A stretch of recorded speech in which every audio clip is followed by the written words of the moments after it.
Right,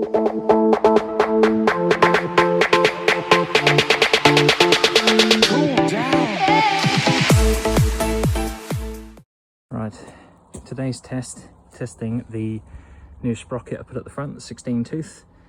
But for an accurate test, I have packed the bike up as heavy as possible. So if I take absolutely everything, all of my adventure gear, all of my camping gear, all my camera gear, everything, how will it perform on a motorway, or motorway style road at least? We'll get an idea of what it feels like to swing the weight around while stood up, as well as all of my steering force comes from the left arm. So all of my tests, I tried to make them as accurate as possible. So we'll just see what it feels like to drive. Another small thing is I have modified the tank bag again. I've got some molly-webbed pouches that go along the sides. They fit my cases for my medication, for my tablets and bits and pieces. And they do fit perfectly on here. So the tank bag looks very beefed up, as there are very few tank bags that actually fit on a Grom. And this GV1 is one of them. Made a few modifications, 3 extra bags attached to it, and I think it makes it better, to be honest. But I do like having a tank bag on this bike, as there's not really much of the bike to grip. So having a tank bag there, especially a heavy tank bag, gives me slightly more control with my legs when I'm standing up trying to steer the bike. But that is everything I can possibly think of to take with me. There's even a chair on the back. So let's give it a test. Right, so first little spin, just the centre of town. It does feel heavier, which is kind of good really, because small bikes, all of the lumps and bumps in the road get transferred straight to you, but a little bit of extra weight stops that happening. So it's looking good at the minute. We're going to take it on the A14 and see what that feels like. Hopefully it's a little bit more planted, and we'll see if the top speed has changed at all with the sprocket being in there. I can't think of a worse place for this to have started playing up. So, yeah, that's fun. Right, so far, timing chain's intact. Piston does move. Take the spark plug out as well. Still have no compression, but something at the top end seems to have given way. So we're going to just rebuild the top end of the engine and see the damage. At least I think that's what's wrong. But judging by how much of that clay is still attached to the oil cooler, I think this could be a heat-related failure. So I'm going to get to cleaning that, remove it, take the head apart and have a look. But the top of the spark plug looks like it's been punched. I'll grab that out of there. See if you can see that. That should not be that shape. Definitely looks like it's gone to fight night with the piston, I think. That's my easiest guess. I mean, my hands are shaking because of blood sugar related issues. As anybody with type 1 diabetes knows, that stress affects your blood sugar. And it's really making working on this thing difficult, but it'll pass. I just need to kind of hammer through this, get this apart and find out what the problem is so I can stop it happening again and assess the damage. And the sooner I do that, the sooner I can estimate how much this is going to cost to fix. So when I have more information, I will obviously let you guys know, but for now I just feel really, really deflated. Right, sound bomb's out of the way, about to get the valve cover out of the way. I've removed the oil cooler. So I'm going to take the head off and have a look inside and see what's going on in there. Not looking forward to this bit, but I wanted to make a point that other people who want to build Groms with the same components that I've used can learn from my mistakes, which is why I always make recordings of when things go wrong, because I wanted everything that I do to be realistic. I want all my videos to be realistic. I don't want to just pretend that the bike works when it doesn't. You know, it has to, for me, it has to prove the concept that you can build a miniature adventure bike successfully and it can perform. And unfortunately, that does come as uncharted territory. when you are trying to build something that hasn't been done yet. So yes, it's difficult, yes, it's expensive, but hopefully my mistakes will save other people breaking things, spending money where they don't need to. It's not just about me, this project. I want other disabled people to see this project as a success, and maybe it might convince them to try and get that little piece of them back. And being on a bike for me isn't just about, you know, riding and having a good time. It's being able to take myself places anywhere I want to go. It's so much more than just an engine and a pair of wheels, you know.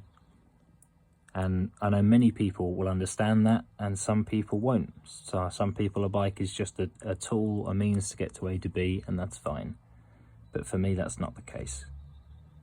And I'm hoping that this can be successful and other people can learn from my mistakes and be a part of the success. To really put out there that it's a concept that hasn't been drawn up yet or attempted, yet alone by someone with a disability. If this works, it's not just good for me, it's good for everybody who's had this injury, because then we know it's possible. And if people want to replicate it, they can look through everything that I've done, ask me questions, and I can then help people build their own bikes to get them back out on the road.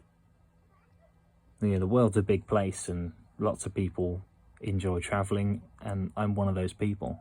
I want to do it my way. And that does come with a lot of friction. Still, one problem at a time, I guess.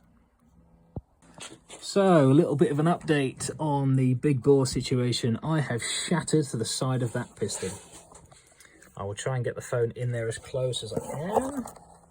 But that entire side wall of the left side of the piston has blown through due to there being too much heat, is what we reckon. I have had a second opinion from a friend of mine who I'm going to link in the video. Chris has been fantastic. Just spent the last 20 minutes, half an hour or so discussing this damage and what I can do. It's going to need a new bore kit. So new piston sleeve, new rings. I'm going to check the connecting rods and all that, but the debris that comes off this piston, I need to find every little piece of it, because if that cycles around the oil system and ends up in the bottom end between anything, it's going to cause more damage than I can afford to fix. I mean, this is already going to be a problem, but the valves look okay on the other side. Difficult to film those. I have cycled them for Chris and I to look at, and they look absolutely fine, so I'm not worried about the valves, just the piston and all of the debris associated with it. So these flat top pistons do have higher compression, and I know it's been running hot, but I think all of that stuff caked on the oil cooler has just completely reduced its ability to cool the engine. And I had the wrong plug in there as well, which has also not helped. So I'm going to try, when I've got everything back together, I need to take the engine out to fish out all of the debris, so that's going to have to happen first. Once it's out, I can have a look at getting a new bore kit put in and start the process all over again. But keeping the engine cool is, well, that's what's caused the problem. I haven't managed to keep it cool, despite everything I've tried to accomplish with the oil cooler and upgrading the pump and all that stuff to get the oil as cold as possible. I don't think it's enough. So I'm going to have to do a bit more research into how I can keep the condition cooler, as normally I think if you're running a bit lean, it's going to cause the engine to run hot as well, but I can't adjust the fuel tables because it's done automatically by an autonomous computer. So I have to trust that the computer knows what it's doing, and the fault lies with something I've done by overheating the engine. So to stop this happening again, what I'm going to do is I need to make sure the oil cooler stays as clean as possible.